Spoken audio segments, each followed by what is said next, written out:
안녕하세요. 우리 지혜서 특강, 이제 우리 7번째 주 들어갑니다. 제가 이제 집에서 이 저녁 때 좀 하느라고 이제 조명이 좀 안 좋은데, 제 사무실에서 하면 훨씬 조명이 밝은데, 이 집이라 조금 어두워서 좀 사정을 좀 이해해 주시면 고맙겠습니다.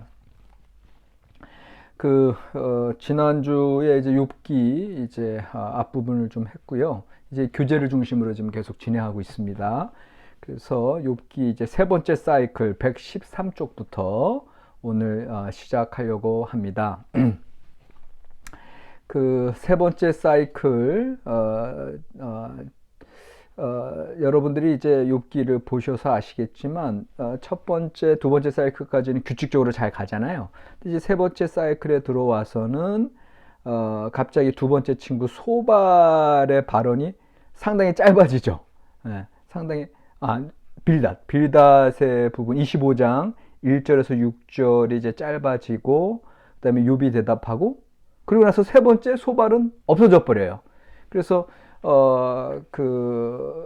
학자들, 주석가들이 가만히 보니까 여기 이제 이 113쪽에 세 번째 사이클은 불행히도 본문 훼손이 심하여 몇몇 부분은 실제 화자가 아닌 다른 화자로 지시되어 있기도 하다. 이렇게 아예 그 화자가 잘못 지시되어 있는 것으로 이제 이렇게 여기 우리 클리포드 이 책 저자는 얘기하고 계세요. 그래서 특별히 이제 다음의 단락들을 좀 제대로 이제 이분은 이제 맞추려고 노력을 하시는데 예를 들면 욥기 24장 18절에서 24절은 욥이 말한 것으로 되어 있으나 정서는 친구들의 사상을 반영한다. 이제 이건 무슨 얘기냐면 이제까지 여러분들 기억하세요. 욥과 세 친구의 대화에서 세 친구들은 하나같이 의인들이 잘 되고 악인들이 못 된다고 하는 인과응보 선상에서 얘기를 해요. 반면에 욥과 같은 경우는 반인과응보. 그러니까 자기가 실제로 이 어려움을 당하 보니까 꼭 의인이라고 잘 되는 것이 아니고 악인이라고 못 되는 게 아니다. 이거를 얘기하는 거예요. 그러니까 반인과응보 대 전통적인 인과응보의 대결이 욥과 새 친구와의 대결이거든요. 그런데 이 세 번째 사이클에 와서 가만히 보니까 24장 18절에서 24절은 악인이 오히려 악인이 멸망한다고 하는 여기에 대한 거니까 친구들의 얘기처럼 들리는데 오히려 욥이 말한 것으로 나와 있어. 욥은 오히려 악인이 번영하고 있다. 그리고 이 세상에 부정의가 이게 되어지는 것은 하나님이 그렇게 부정의가 이루어지도록 그냥 놔두신 거 아니냐. 계속 그렇게 반인과응보적으로 얘기했거든요. 근데 갑자기 24장 18절에서 24절에서 다시 인과응보적인 얘기로 돌아가는 건데 이걸 욥이 말하는 걸로 되어 있기 때문에 요거는 친구들이 말한 것이 아니냐 이렇게 클리포드는 생각을 하고 있는 거예요. 그리고 그 다음 26장 1절에서 4절의 경우도 욥의 말로 나오지만 사실은 25장 1절에서 6절 빌닷이 한 얘기의 연장선이 아니겠느냐.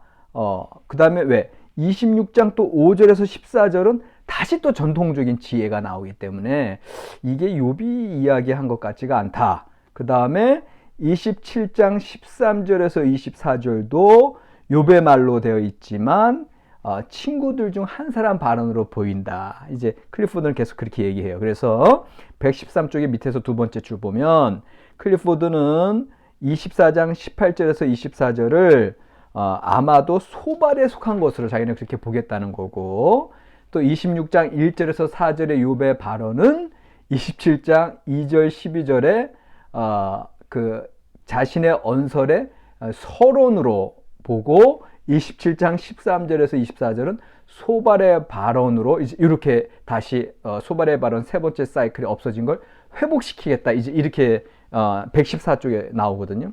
근데 이제 저도 이제 가만히 이제 이 욥기를 봤을 때 이 세 번째 사이클의 이런 어려움들이 보이고 또 여러분들 지난번에 욥기에 대한 문제 좀 과제로 의문점들 보내달라 했을 때 또 여러분들 가운데서도 이 세 번째 사이클이 안 맞아 들어가는 거에 대해서 이제 지적을 해주셨어요. 그런데 제 입장은 그냥 현재 있는 그대로 이제 보는 입장입니다. 여기에 클리포드도 몇몇 학자는 세 번째 줄이에요. 114쪽. 몇몇 학자는 본문을 현재 있는 그대로 받아들이고 있다는 사실 또한 기억해야 한다. 그런데 이런 거는 좀 본문을 너무 순진하게 받아들이는 입장이다. 이렇게 이제 비판을 하고 계세요. 근데 제가 보기에는 오히려 본문을 정경의 순서대로 그대로 받아들여야 지금까지 우리가 이 본문 받아들일 때 교회 2000년의 역사 동안 그 본문을 그대로 받아들인 거고, 이성적으로는 이게 반인과응보적인 것이 나온 거는 욥이고, 오히려 전통적인 거, 인과응보적인 거 나온 건 새 친구들인데 하고 무조건적으로 이렇게 1대1로 대비시키는 것이 오히려 너무 단순한 논리예요. 오히려 제 생각에는 오히려 욥이 이야기하다가 욥이 감정이 왔다 갔다 하는 것들 이미 이제 우리가 욥기를 보면 알 수 있고요. 그 다음에 새 친구들 같은 경우도 욥에 대해서 더 이상 빌닷이 세 번째 얘기 짧아지고 소발은 아예 안 나오는 것 자체는 더 이상 욥을 이길 수 없다는 거 하나, 내지는 욥을 더 이상 상대할 필요가 없다고 하는 거 하나. 그러니까 그런 면에서 세 번째 사이클은 오히려 그냥 자연스러운 그들의 뜨거운 논쟁이 점점 그냥 어쩔 수 없는 그런 평행선을 달리다가 그냥 흐지부지 끝나버림으로 말미암아 결국은 하나님께서 궁극적으로 해답을 주시는 그런 장면으로 나아가는 게 아니냐. 그렇게 이제 세 번째 사이클을 이제 저는 이제 보고 있습니다. 그렇게 이제 성경 순서 있는 그대로 그렇게 보시면 되겠고요. 그 114쪽에 이제 엘리바스의 이제 세 번째 언설 22장에 대한 거, 이제 요거는 첫 번째 언설에 비하면 원래 점잖은 분, 엘리바스는 첫 번째 친구, 점잖은 친구였는데, 그러나 이 세 번째에 와서는 오히려 죄목을 고발하고 직접적으로 고발하고 있어요. 그러니까 이 소리는 뭐냐면 친구들이 이 세 번째 사이클까지 오면은 이제 자기네들의 본성이 드러나는 거죠. 그러니까 엘리바스도 점잖게 타이르듯이 얘기하다가 결국 야, 너 나쁜 놈 이렇게 직접적으로 이렇게 공격하고 있다. 그럼에도 불구하고 아직도 여전히 회개하면 하나님이 너를 다시금 회복시켜 주실 것이다. 이거는 이제 새 친구들이 계속해서 하는 얘기입니다. 이렇게 쭉 흘러가는 거를 여러분들 보시면 되겠고,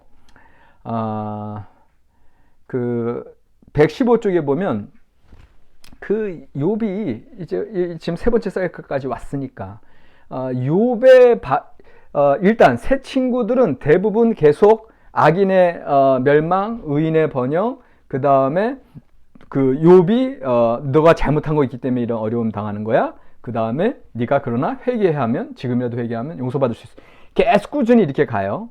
그런데 욥은 그 계속 그 가톡, 새로운 하나님의 어떤 뜻을 발견하려고 하는 새로운 언어들, 특별히 신인 법정소송이라고 그랬어요. 신인 법정소송.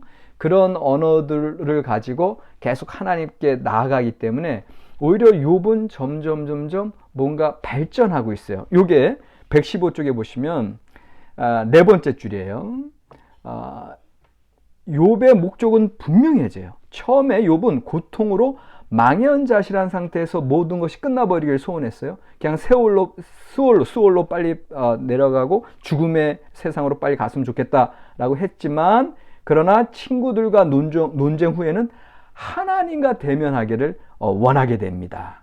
그러니까 이건 무슨 소리냐면, 지난 시간에도 제가 말씀드렸지만 이제는 오히려 자기의 어떤 고통의 그 어떤 힘든 거, 극악함보다는 오히려 친구들과 얘기하면서 도대체 욥이 자기가 온전함에도 불구하고 이런 이런 재앙을 받은 것 자체가 힘든데 친구들이 오히려 네가 죄가 있으니까 이렇게 심판받는 거 아니야? 이렇게 얘기할 때 그가 자기가 기존에 하나님을 바라보고 신실하게 신앙생활했던 자기의 존재 근거 자체가 흔들리는 것이요, 하나님 앞에 자기의 신앙의 순전성이 누명을 쓰고 바닥으로 떨어진 느낌, 그래서 이제 하나님이 정말 나의 온전함을 밝혀주시면 안 된다고 하는 그런 새로운 의미 찾기로 가는 거예요.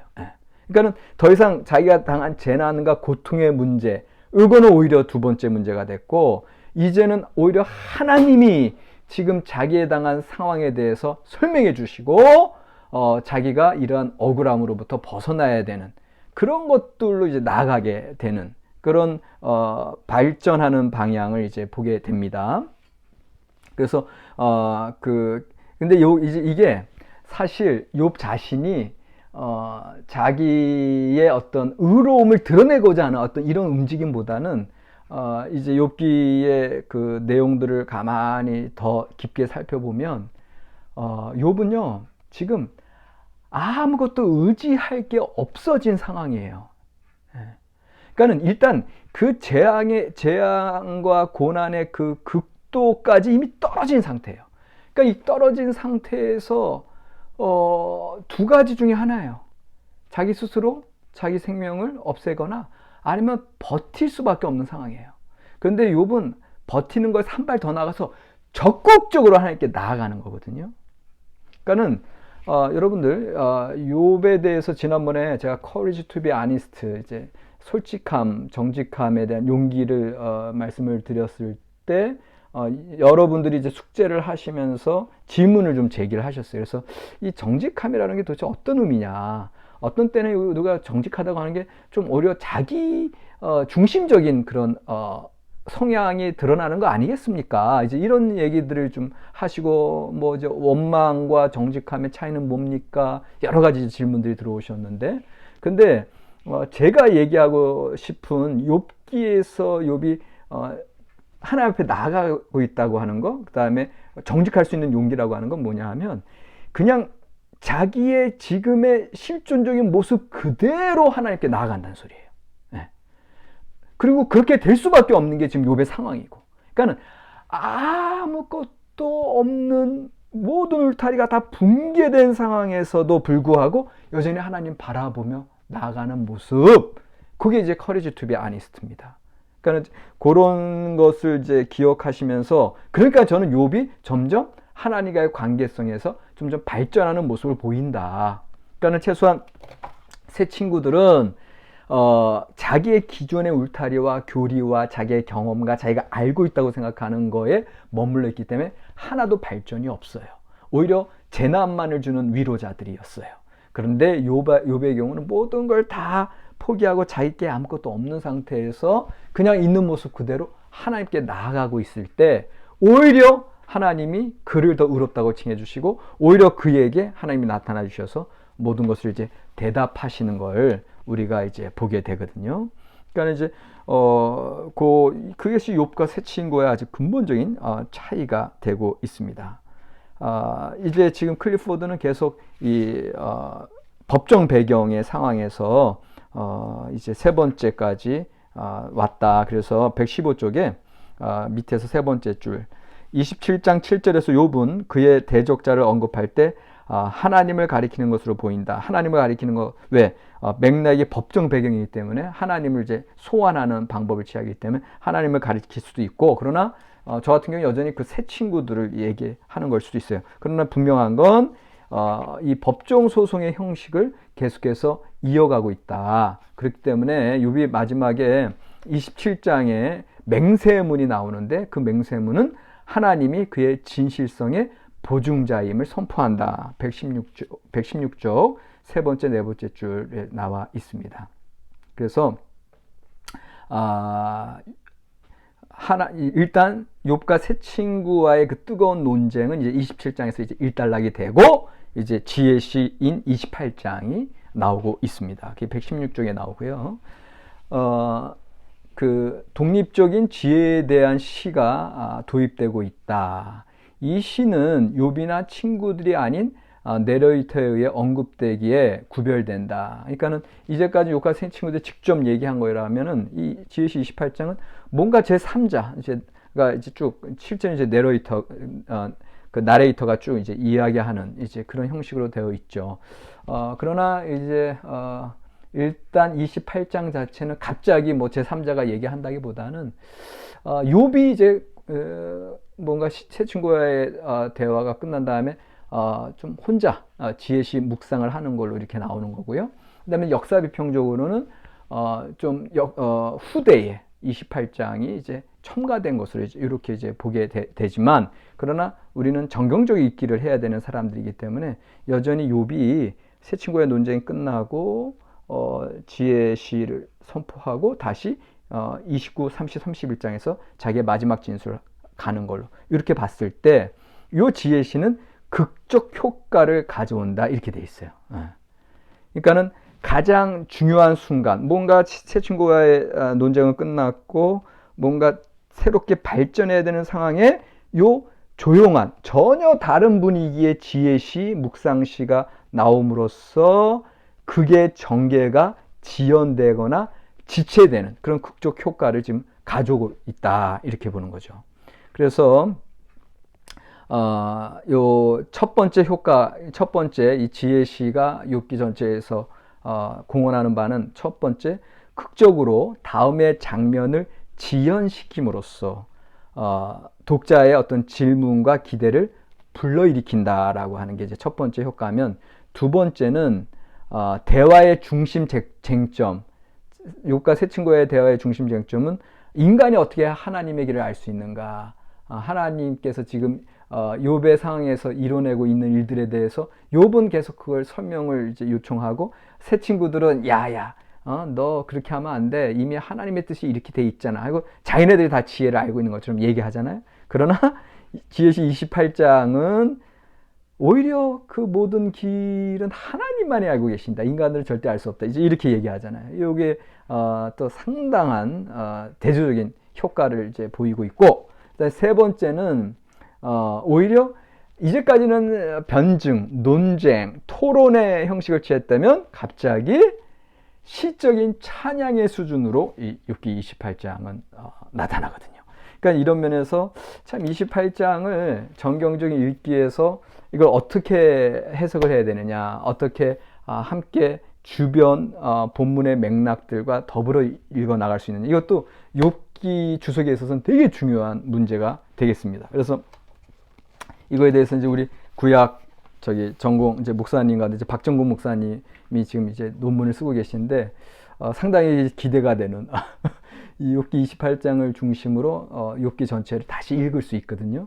그러니까 이제 그런 부분들, 그러니까 이제 우리가 지지난 학기에 1년 전에 이제 욥기 주석서, 욥기 그 주석 세미나를 쭉 하면서 발견한 게, 28장의 맨 뒤에 보시면 28장 어떻게 끝나는지 아시죠? 28장 28절에 주를 경외함이 지혜요 악을 떠남이 명철이니라 이렇게 끝나잖아요. 근데 요 28장 28절이 이걸 보는 순간 갑자기 처음 욥기의 시작 1장 1절이랑 겹쳐요. 1장 1절에서도 욥 주를 경외하는 자, 악에서 떠난 자, 이렇게 분명히 완전한 자 이렇게 나오거든요. 그러니까 그런 면에서 초반부에 그렇게 선포됐던 욥에 대한 이야기인데, 여기서는 중간 어떤 휴식 어떤 그런 시점인데 여기에서 다시 그게 이제 반복이 되고요.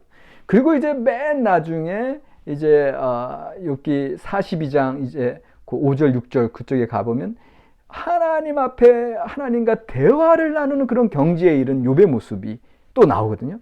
이 서론, 결론, 그리고 중간 28장 요 지혜에 대한 부분들이 어떻게 보면은 온전한 욥의 모습을 그런 지혜의 모습으로 또 이런 욥이라고 하는 인간의 모습으로 드러내고 있다라고 했을 때 우리가 욥기 전체를 일관된 읽기가 충분히 가능하다. 다시 말하면 지금 욥기 28장 지혜시에서는 그 지혜에 이르는 길은 하나님만 알 수 있다라고 얘기하지만 결론은 여호와를 경외하는 것이 지혜의 근본이다. 그렇게 이제 결론이 가면서 주를 경외함이 지혜요 악을 떠남이 명철이다라고 했을 때 결국은 이 지혜 자체가 바로 욥을 처음부터 얘기한 것이고, 결국은 지금 그 지혜를 가장 가까이에 두고 있으면서도 욥 자신도 물론이고 욥의 친구들조차 계속 지혜에 대한 이야기를 계속 하고 있다. 마치 파랑새 이야기처럼 바로 가까이에 파랑새가 있는데도 세상 끝까지 돌아다니고 오다가 결국은 자기 집에 와서 파랑새를 찾는 어떤 이런 모습의 문학적인 수사학적인 그런 효과가 지금 욥기에서도 혹시 저자가 의도한 게 아니냐, 이제 이런 것들은 상당히 욥기를 정경적인 읽기, 이제 문학 비평적인 읽기인데 그런 읽기에서 우리가 좀 중심에서 봐야 될, 좀 생각해야 될 그런 부분이기 때문에 그 부분에 대해서 지금 이제 우리 목사님 논문을 쓰고 계십니다. 요 정도로 이제 28장은 좀 설명을 드리고요. 이 시가 특별히 117쪽에 그 중간 단락에 욥기 전체에서 기능하는 것, 첫째, 인간은 지혜의 길을 알 수 없다고 선포함으로써 독자들이 이미 알고 있는 사실, 즉 친구들과 욥 사이의 대화는 욥의 문제에 대하여 만족할 만한 해답을 줄 수 없다는 사실을 암시하는 거. 요 이제 물론 자연스러운 얘기고요. 두 번째는 결국 38, 41장의 하나님 현현을 기대하게 한다. 왜? 하나님만이 지혜의 길을 안다고 28장에서 얘기하니까 그거를 이제 준비시키고 있다. 이렇게 이제 보고, 그 다음에 세 번째로 우주적인 지혜로 향하게 하는 거죠. 왜? 여기 보면 하나님께서 태초에 바람의 무게를 정하시고 물의 분량을 정하시고 비 내리는 법칙, 다 이것이 다 지혜를 통해서 하셨다라는 게 나오잖아요. 근데 이것이 결국은 실제로 하나님의 폭풍 원설에서 그 창조에 대한 이야기로 쭉 하시기 때문에 여전히 하나님의 이야기와 이제 연결되어 있고요. 이런 차원에서 또 욥과 왜 연결되냐 하면은 이제 하나님의 신원설 부분에서 베헤못 부분에서 내가 너를 지은 것 같이 베헤못도 지었다 이렇게 말씀하시잖아요. 그러니까 창조 세계의 으뜸으로 베헤못이 나오고 리오야단이 나오는데 그 창조 세계의 여전히 으뜸으로 욥도 하나님이 인정하신단 말이에요. 그러니까 이런 것들이 다 그 본문의 어떤 중요한 지점에서 시그널을 보내고 있어요. 우리에게, 주석자들에게, 읽는 사람들에게. 그러면서 지금 욥기라고 하는 건 어떻게 보면 의인의 고통에 대한 거를 이야기하면서도 동시에 욥이라고 하는 인물의 어떤 정체성, 그리고 욥이라고 하는 인물, 이 만물의 으뜸으로 지어진 자가 이 땅 가운데 어떻게 살아가야 되느냐, 여기에 대한 어떤 방향성, 그 다음에 사명감, 이런 식으로 이제 욥기가 이제 흘러가는 걸 우리가 읽을 수가 있거든요. 자, 한번 계속 봅시다.